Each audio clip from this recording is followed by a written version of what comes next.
శ్రీశైలానికి త్వరగా చేరుకునేందుకు Google map సహాయంతో తీసుకున్న శివస్వాముల నల్లమల్ల అడవిలో తప్పిపోయారు. సుమారు 8 గంటల పాటు నడిచిన తర్వాత అడవి మార్గంలో తప్పిపోయామని గ్రహించారు.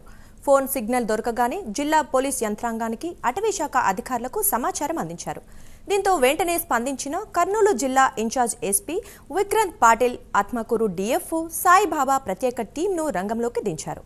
ఆ టీం అటవీ ప్రాంతంలో విస్తృతంగా గాలించి శివస్వాములు ఉన్న ప్రాంతాన్ని గుర్తించి సురక్షిత ప్రాంతానికి తరలించారు.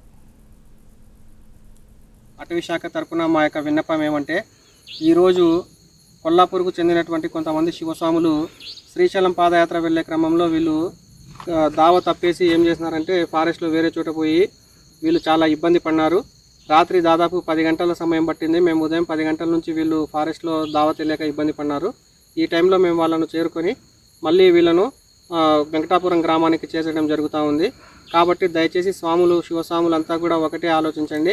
మీరు గూగుల్ మ్యాప్స్లో కానీ ఇంకొక రకంగా కానీ మీరు వేరే దావలను చూసుకొని ఇబ్బంది పడవద్దు. మీరు ఎట్టి పరిస్థితుల్లో కూడా పాదయాత్ర వెంకటాపురం నుంచి మొదలవుతుంది. ఆత్మకూరుకు వచ్చి ఆత్మకూరు నుంచి వెంకటాపురం చేరుకొని అక్కడి నుంచి అందరూ శివస్వాములు ఏ దావలో అయితే వెళ్తున్నారో వాళ్ళతో పాటు వెళ్లాల్సిందిగా శివస్వాములకు అందరికీ అటవీ శాఖ తరపున విన్నవిస్తున్నాము.